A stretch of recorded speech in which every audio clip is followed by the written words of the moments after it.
Hello everybody, welcome to our channel, our health and wellness. So today we are going to discuss about materials, that are metals and non-metals, and this chapter is from Awareness Sciences for class 8 by Lakmeer Singh and Manjeet Kaur. तो सबसे पहले हम discuss करेंगे element के बारे में. क्या होता है element? Element is a substance which cannot be broken down into two or more simpler substances by chemical reactions through the application of heat, light or electricity.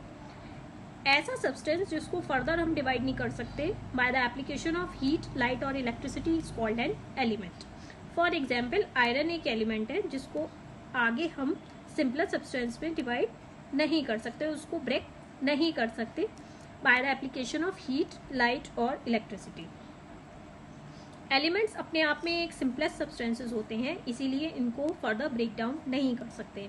कुछ एग्जाम्पल्स हमारे एलिमेंट्स के हो जाते हैं: hydrogen, helium, carbon, nitrogen, oxygen, sulphur, phosphorus, bromine, iodine, sodium, potassium, magnesium, aluminium, copper, silver, gold and mercury.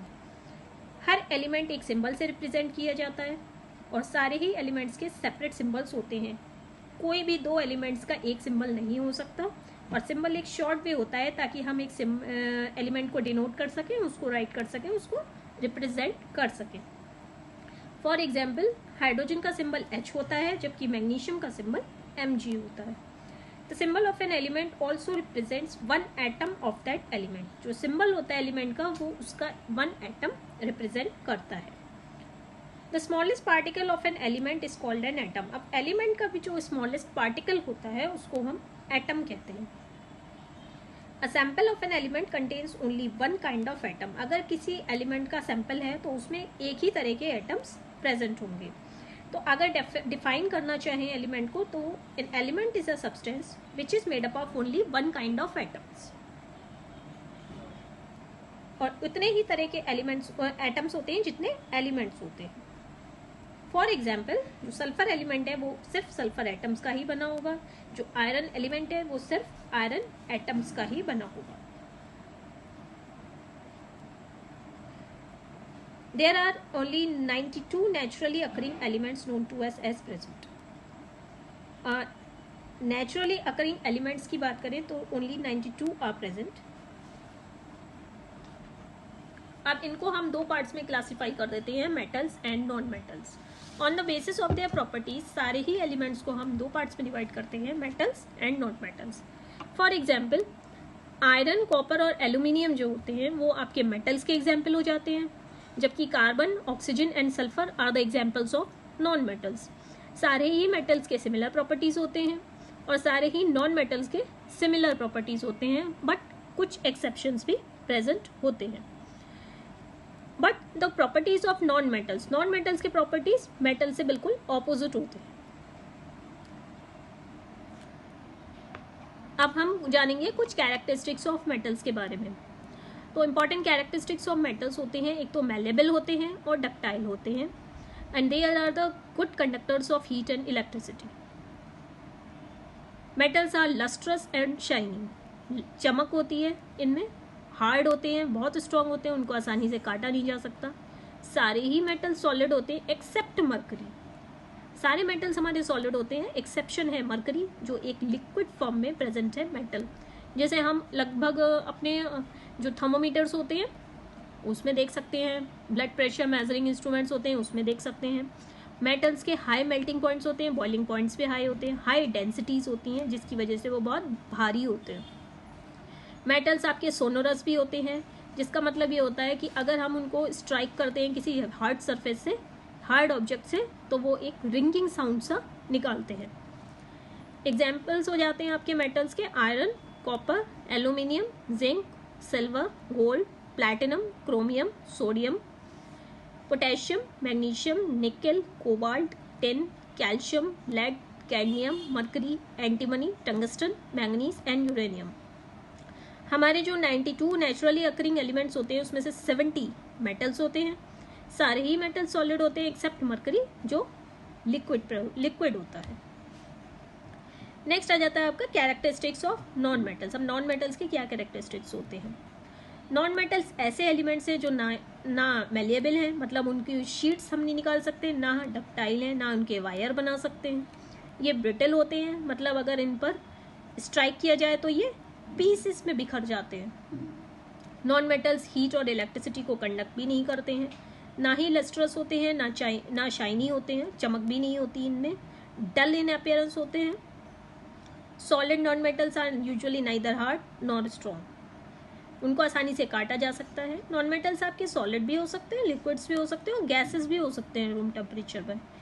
Non metals के generally melting points भी लो होते हैं, बॉइलिंग पॉइंट्स भी लो होते हैं, डेंसिटीज भी लो होती हैं, इसका मतलब वो बहुत हल्के होते हैं। नॉन मेटल्स आपके सोनोरस नहीं होते, मतलब एक रिंगिंग साउंड नहीं निकालेंगे अगर किसी हार्ड ऑब्जेक्ट से स्ट्राइक कर जाते हैं। नॉन मेटल्स के कुछ एग्जाम्पल्स जानते हैं, जैसे carbon, sulphur, phosphorus, hydrogen, oxygen, nitrogen, fluorine, chlorine, bromine, iodine, helium, neon, argon, krypton, xenon. 92 naturally occurring elements में 22 आपके नॉन मेटल्स हो जाते हैं और 22 नॉन मेटल्स में 10 सॉलिड्स हैं, 1 लिक्विड है जो कि ब्रोमीन है। ऐसा नॉन मेटल जो लिक्विड है दैट इज ब्रोमीन, और ऐसा मेटल जो लिक्विड है वो मरकरी है। और बाकी जो नॉन मेटल्स बचते हैं 11 वो गैसेस फॉर्म में प्रेजेंट है। नेक्स्ट आ जाते हैं आपके मेटलॉइड्स। कुछ एलिमेंट्स हमारे नेचर में ऐसे प्रेजेंट होते हैं जिनमें मेटल्स और नॉन मेटल्स दोनों की ही प्रॉपर्टीज होती हैं। The elements whose properties are intermediate between those of metals and non-metals, these are known as metalloids. For example, metals हमारे good conductors of electricity होते हैं, जबकि non-metals do not conduct electricity at all. लेकिन metalloids की अगर हम बात करें तो मेटलॉइड्स कुछ एक्सटेंट तक इलेक्ट्रिसिटी कंडक्ट करते हैं, इसीलिए मेटलॉइड्स हमारे सेमीकंडक्टर्स की तरह बिहेव करते हैं। मेटलॉइड्स के कुछ एग्जाम्पल्स हो जाते हैं आपके silicon, germanium, arsenic and tellurium.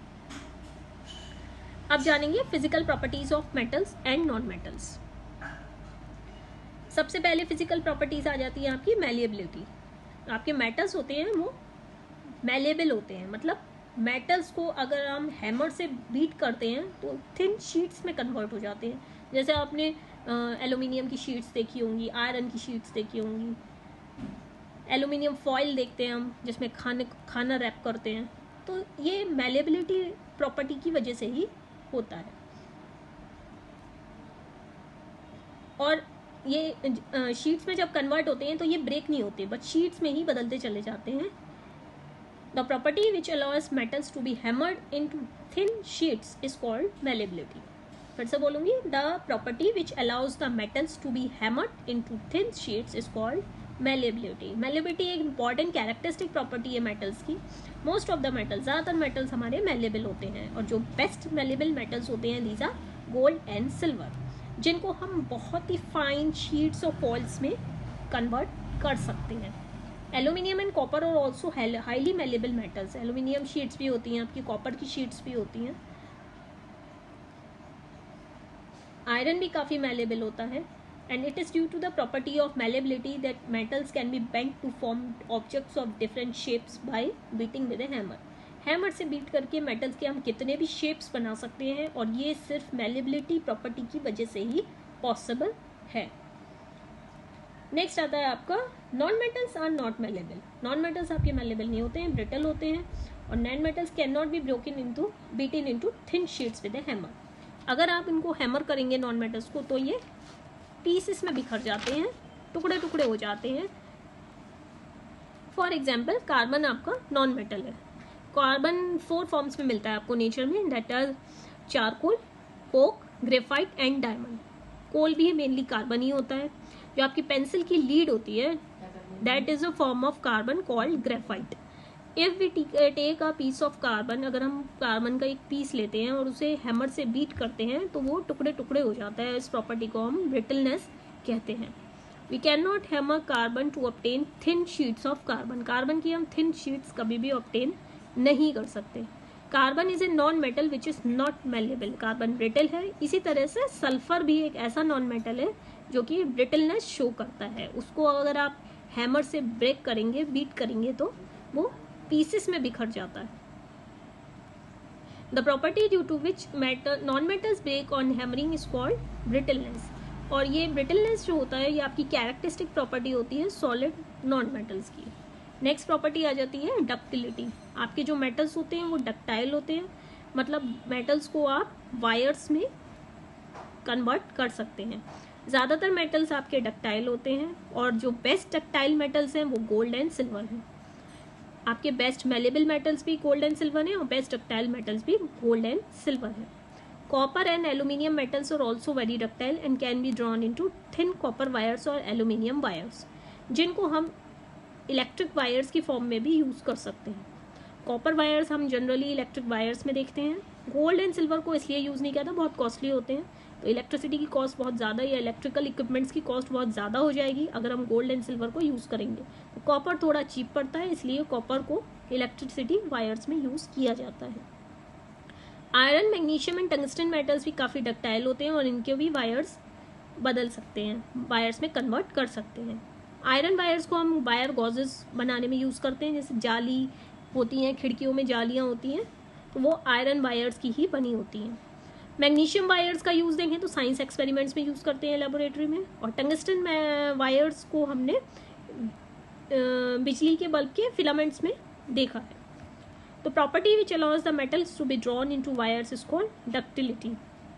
तो मेटल्स आपके मेलेबल होते हैं और डक्टाइल भी होते हैं। Non metals on the contrary, अगर नॉन मेटल्स की बात करें तो वो डक्टाइल नहीं होते, उनको आप वायर्स में कन्वर्ट नहीं कर सकते, अगर आप स्ट्रेच करोगे तो वो ब्रेक हो जाते हैं। Sulphur and phosphorus are non metals and they are not ductile. Non metals हैं सल्फर फॉस्फोरस और वो डक्टाइल भी नहीं होते। अगर स्ट्रेच करेंगे तो सल्फर एंड फॉस्फोरस पीसेस में बिखर जाते हैं और वायर्स में कन्वर्ट नहीं होते। तो non metals these are neither malleable और नॉर डक्टाइल, बल्कि इसके कॉन्ट्रेरी अगर हम देखेंगे तो ब्रिटल होते हैं, पीसेस में बिखर जाते हैं। नेक्स्ट प्रॉपर्टी आती है आपकी conductivity. Metals are good conductors of heat and electricity. This means that metals, आपके मेटल्स जो होते हैं वो हीट और इलेक्ट्रिसिटी को अपने थ्रू पास ईजिली होने देते हैं। फॉर एग्जाम्पल, अगर हम एक मेटल का स्पून लेते हैं या एल्यूमिनियम का स्पून लेते हैं, उसको गर्म पानी में रखते हैं, तो उसका दूसरा सिरा बहुत ही जल्दी गर्म हो जाता है। ऐसा इसलिए होता है क्योंकि जो मेटल होता है स्पून का वो हीट कंडक्ट करता है और वो एक सिरे से दूसरे सिरे तक हीट को जल्दी ही ट्रांसफ़र कर देता है। इसीलिए हम कह सकते हैं कि metal spoon is a good conductor of heat. तो अगर एग्जाम्पल्स की बात करेंगे तो copper, silver, gold and aluminium, iron are the good conductors of heat. सारे ही metals good conductors of heat होते हैं, लेकिन जो बेस्ट कंडक्टर ऑफ हीट होता है दैट इज सिल्वर। कॉपर भी एक बेटर कंडक्टर ऑफ हीट है। कुकिंग अटेंसिल्स हमारे जो होते हैं, जो खाने के बर्तन होते हैं, वो मेटल्स के बने होते हैं क्योंकि metals are the good conductor of heat. जो गुड कंडक्टर होते हैं उससे फ़ायदा ये होता है कि जो मेटालिक बॉटम होता है हमारे बर्तन का, वो बहुत ही जल्दी गैस स्टोव से हीट लेता है, कंडक्ट करता है और बहुत ही जल्दी उसको फूड में ट्रांसफ़र कर देता है, जिसकी वजह से हमारा खाना जल्दी बन जाता है। हम कभी भी गरम फ्राइंग पैन को पकड़ नहीं सकते, डायरेक्टली नहीं पकड़ सकते, क्योंकि वो हीट बहुत ही जल्दी हमारे हाथ में बर्न्स कर सकती है। इसीलिए उसके जो हैंडल्स होते हैं वो प्लास्टिक या वुड के बना होते हैं, क्योंकि प्लास्टिक और वुड हीट कंडक्ट नहीं करते जल्दी, और जिसकी वजह से हमारा हाथ सेफ रहता है। अब हम एक एक्टिविटी डिस्कस करेंगे जिसमें हम दिखाएंगे कि conduction of electricity by the metals. इसके लिए हम क्या करेंगे, एक सेल लेंगे, एक बल्ब लेंगे जो कि जिसमें एक होल्डर में फिटेड एक बल्ब होता है, और कुछ कनेक्टिंग वायर्स जो कि कॉपर के बने होते हैं विथ क्लिप्स, और उसके लिए एक इलेक्ट्रिक सर्किट बनाएंगे। अब क्या होता है, सर्किट बनाने के बाद बीच में जो कनेक्टिंग वायर्स हैं उसमें एक एल्यूमिनियम फॉइल लगाएंगे। तो उससे क्या होगा, जैसे ही हम एल्यूमिनियम फॉइल लगाएंगे हमारा टॉर्च बल्ब एकदम से लाइट हो जाएगा, जल जाएगा, जिसका मतलब क्या है कि मेटल्स कंडक्ट इलेक्ट्रिसिटी। दूसरी तरह देखें तो अगर हम एल्यूमिनियम फॉइल हटा के एक आयरन नेल क्लिप्स के बीच में लगाते हैं और उसको कनेक्ट कर देते हैं तो बल्ब फिर से लाइट अप हो जाता है, जिससे हमें पता चलता है कि आयरन भी एक अच्छा कंडक्टर ऑफ इलेक्ट्रिसिटी होता है, प्रेजेंट होता है। इस एक्टिविटी से हमें ये पता चलता है कि metals are the good conductors of electricity. Copper wires जो हाउस होल्ड इलेक्ट्रिक वायरिंग में यूज़ करते हैं, it's very good conductor of electricity. और कॉपर एल्यूमिनियम से बेटर कंडक्टर ऑफ इलेक्ट्रिसिटी होता है, but silver metal is the best conductor of electricity. Next आ जाता है आपका non metals. Non metals are the poor conductors of heat and electricity. This is because non metals do not allow heat and electricity to pass through them. वो अपने थ्रू पास नहीं होने देते हीट एंड इलेक्ट्रिसिटी को. एग्जाम्पल की बात करेंगे सल्फर, जो कि एक नॉन मेटल है, जो हीट और इलेक्ट्रिसिटी को कंडक्ट नहीं करता है. इसी तरह से कोयला, कोल, वो भी हीट और इलेक्ट्रिसिटी को कंडक्ट नहीं करता है. Many of the non metals in fact are very good insulators, लेकिन कुछ एक्सेप्शंस भी हैं. जैसे डायमंड. डायमंड एक कार्बन का फॉर्म है जो कि एक नॉन मेटल है, लेकिन that is a good conductor of heat. दूसरा फॉर्म कार्बन का है ग्रेफाइट, जो कि एक नॉन मेटल है, but it is a good conductor of electricity. तो इससे हमने ये जाना कि diamond is a good conductor of heat and graphite is a good conductor of electricity. Being a good conductor of electricity, graphite is used for making electrodes in dry cells. Next property आ जाती है आपकी lustre. Metals आपके lustrous होते हैं, मतलब lustrous का मतलब शाइनी, शाइनी अपीयरेंस होती है. अगर किसी भी फ्रेशली कट सरफेस देखेंगे आप मेटल की, तो उसकी बहुत ही शाइनी अपीयरेंस होती है, जिसको हम मेटालिक लस्टर बोलते हैं, जिसकी वजह से इनका यूज ज्वेलरी और डेकोरेशन पीसेस बनाने में भी किया जाता है. गोल्ड एंड सिल्वर को ज्वेलरी बनाने में यूज करते हैं क्योंकि ये ब्राइट और शाइनी होते हैं. नॉन मेटल्स आपके लस्ट्रस नहीं होते, डल होते हैं, जिसका मतलब ये है. सल्फर एंड फॉस्फोरस की बात करें, सॉलिड नॉन मेटल्स हैं, बट लस्टर नहीं होता, शाइन नहीं होती, डल इन अपीयरेंस होते हैं. इसमें भी एक एक्सेप्शन है, जैसे कि आयोडीन, एक ऐसा नॉन मेटल जिसमें लस्टर होता है, शाइन होती है. नेक्स्ट आ जाता है आपका स्ट्रेंथ. मेटल्स जनरली काफ़ी स्ट्रॉन्ग होते हैं, इनकी टेंसाइल स्ट्रेंथ बहुत ही ज़्यादा होती है. मेटल्स काफ़ी बहुत ही ज़्यादा वजन अपने से बहुत ज़्यादा वजन होल्ड कर सकते हैं without breaking. For example, iron in the form of steel, it is a very strong metal which is having a very high tensile strength. इसी प्रॉपर्टी की वजह से आयरन को हम construction of bridges, buildings, railway lines, machines, vehicles, chains, इन सबको बनाने में आयरन का यूज़ किया जाता है. हालांकि ज़्यादातर मेटल्स स्ट्रॉन्ग होते हैं, लेकिन कुछ मेटल्स स्ट्रॉन्ग नहीं भी होते हैं, जैसे सोडियम और पोटेशियम. ये बहुत ही इनकी टेंसाइल स्ट्रेंथ बहुत कम होती है. इनको इतने सॉफ्ट होते हैं कि आप इनको नाइफ से इजीली काट सकते हैं. नॉन मेटल्स आपके स्ट्रॉन्ग नहीं होते हैं, इनकी टेंसाइल स्ट्रेंथ काफ़ी लो होती है, जिसकी वजह से नॉन मेटल्स अपने से बहुत ज़्यादा वजन नहीं उठा सकते, इजीली ब्रेक ऑफ हो जाते हैं. फॉर एग्जाम्पल ग्रेफाइट, एक ऐसा नॉन मेटल जो कि स्ट्रॉन्ग नहीं है, इसकी टेंसाइल स्ट्रेंथ काफ़ी लो है, इसीलिए अगर काफ़ी ज़्यादा वजन अगर आप ग्रेफाइट शीट पर रख देंगे तो वो टूट जाती है. नेक्स्ट आती है आपकी सोनोरसनेस. मेटल्स आपके सोनोरस होते हैं, मतलब अगर आप स्ट्राइक करते हैं तो वो रिंगिंग साउंड निकालते हैं. सोनोरस का मतलब ये होता है कि these are capable of producing a ringing sound. अगर आप कोई मेटल कॉइन या मेटल का बर्तन फ्लोर पर गिराते हैं तो एक रिंगिंग साउंड सी आती है. या फिर हैमर इलेक्ट्रिक बेल का मेटल गॉन्ग से स्ट्राइक करता है तो एक रिंगिंग साउंड प्रोड्यूस होती है. The metal objects make a ringing sound when we drop them on a hard floor or strike them with a hard object. मतलब floor पर गिराते हैं या किसी हार्ड ऑब्जेक्ट पे स्ट्राइक करते हैं तो metal objects ringing sound produce करते हैं. We say that the metals are sonorous, मतलब these are capable of producing a ringing sound. मान लीजिए हमारे पास दो बॉक्सेज हैं, दोनों एक से दिखते हैं, लेकिन एक मेटल का बना हुआ है, दूसरा वुड का बना हुआ है. अब हम कैसे बताएंगे कि कौन सा मेटल का है? तो अगर आप किसी हैमर से उनको स्ट्राइक करते हैं तो जो बॉक्स आपका रिंगिंग साउंड प्रोड्यूस करता है उसको हम मेटल का बोलेंगे, और जो नहीं करता वो वुड का बना हुआ है. तो मेटल शीट्स को हम बेल्स बनाने में भी यूज़ करते हैं, जैसे साइकिल की घंटियाँ होती हैं, मंदिर के घंटे होते हैं, इनको बनाने में मेटल्स का यूज़ किया जाता है. और ये सोनोरसनेस प्रॉपर्टी जो है मेटल्स की, इसी वजह से इनका यूज़ घंटे बनाने में या घंटियाँ बनाने में यूज़ किया जाता है. On the contrary, non metals are not sonorous. Non metals आपके सोनोरस नहीं होते हैं. This means solid non metals do not make a ringing sound when we strike them. For example, अगर आप कार्बन का पीस ड्रॉप करते हैं या सल्फर का पीस ड्रॉप करते हैं, उसको हैमर से स्ट्राइक करते हैं या गिरा देते हैं तो कोई रिंगिंग साउंड प्रोड्यूस नहीं होती. जिसका मतलब कार्बन और सल्फर ऐसे नॉन मेटल्स हैं जो सोनोरस नहीं होते. These are not capable of producing a ringing sound when struck. Next property आती है आपकी हार्डनेस. मेटल्स जनरली हार्ड होते हैं. Most of the metals can not be cut easily. उनको आसानी से आप काट नहीं सकते। लेकिन डिपेंड करता है, अगर आप आयरन मेटल की शीट को सीजर से काटना चाहें तो ये बहुत ही मुश्किल काम है, क्योंकि आयरन बहुत हार्ड होता है।